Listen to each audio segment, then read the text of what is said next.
आज 7 मई 2026 है, दिन है थर्सडे का। अभी कुछ दिनों पहले मुंबई से एक खबर आई थी कि जहां पर एक परिवार ने तरबूज खाया और तरबूज खाने के अगले दिन उनकी मृत्यु हो गई। क्योंकि गर्मी के सीजन में हर कोई पानी की मात्रा को पूरा करने के लिए तरबूज खाता है, लेकिन सिर्फ तरबूज खाने से मृत्यु हो जाए ये सुनने में ही काफ़ी शॉकिंग है। इस मामले में जो पुलिस है वो भी अपनी जांच पूरी तरह से कर रही है और सिर्फ फॉरेंसिक जांच रिपोर्ट का इंतजार किया जा रहा है, क्योंकि तरबूज खाने से पहले इस परिवार ने बिरयानी भी खाई थी और बिरयानी और लोगों ने भी खाई थी, लेकिन उनको कुछ भी नहीं हुआ। और बिरयानी खाने के बाद इस परिवार ने तरबूज खाया, इसके बाद चक्कर आया, उल्टी हुई, अस्पताल में भर्ती कराया गया और अगले दिन ये सारे के सारे लोग इनकी मृत्यु हो गई।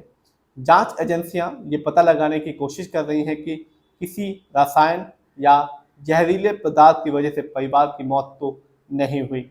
साथ ही आत्महत्या की के एंगल से भी इस मामले को जो पुलिस है वो जांच पड़ताल कर रही है। हालांकि पुलिस का कहना है कि फिलहाल आत्महत्या की संभावना बहुत ही कम है। जानकारी के मुताबिक अब्दुल्ला अंधेरी इलाके में एक मोबाइल एसेसरीज की दुकान चलाते हैं। इसके अलावा परिवार को किराए पर दी गई संपत्तियों से भी एक अच्छी खासी इनकम होती है।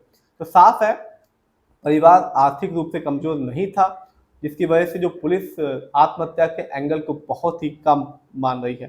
पुलिस के अनुसार परिवार किसी आर्थिक परेशानी से जूझता हुआ नहीं दिख रहा था। इसी वजह से जांचकर्ता फिलहाल ये मानकर नहीं चल रहे हैं कि परिवार के मुखिया ने किसी मजबूरी या तनाव में ऐसा कदम उठाया। तो साफ है परिवार के पास एक अच्छी इनकम आ रही थी, मोबाइल एसेसरीज की दुकान थी और किराए से भी एक अच्छी मोटी इनकम मिल रही थी। तो आत्महत्या का जो एंगल है वो तो पुलिस ने बंद कर दिया है। पुलिस सिर्फ और सिर्फ जो फॉरेंसिक जांच रिपोर्ट है उसका ही इंतजार कर रही है। जांच के दौरान ये भी पता चला कि अब्दुल्ला को किडनी से जुड़ी परेशानी थी, यानी कि समस्या थी, जबकि उनकी पत्नी थायराइड की बीमारी से जूझ रही थी। हालांकि जांच अधिकारियों ने एक न्यूज़ को बताया है कि दोनों की स्वास्थ्य समस्याएं इतनी गंभीर नहीं थी कि परिवार किसी बड़े कदम को उठाने के बारे में सोचे। तो ना तो वो फाइनेंशियल जो परिवार था फाइनेंशियल रूप से किसी प्रॉब्लम में था और ना ही हेल्थ वाइज वो किसी प्रॉब्लम में था। कोई बड़ी बीमारी मेजर बीमारी नहीं थी परिवार के लोगों को, जो मुखिया थे उनको कोई भी बीमारी नहीं थी और ना ही उनको कोई भी फाइनेंशियल दिक्कतें देखने को मिल रही थी।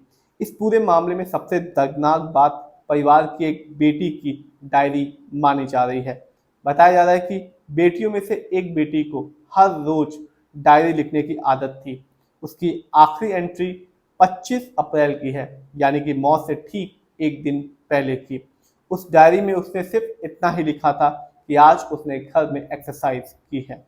और इसके बाद ऐसा लगता है कि कोई भी जब उसने ये लिखा कि घर में आज मैंने एक्सरसाइज की है, और ये देख के लगता है कि ना तो परिवार में कोई तनाव था और ना ही कोई झगड़ा था घर में, और घर का जो माहौल था वो भी काफ़ी अच्छा था। और इसी वजह से जो वो लड़की थी उसने अपनी डायरी में लिखा था कि आज मैंने अपने घर में एक्सरसाइज की है। अब जो पुलिस है वो सिर्फ फॉरेंसिक जांच रिपोर्ट का इंतजार कर रही है, ये पता लगाने की कोशिश कर रही है कि आखिरकार इन चारों की जो मृत्यु हुई है उसकी जो असली वजह है वो क्या है।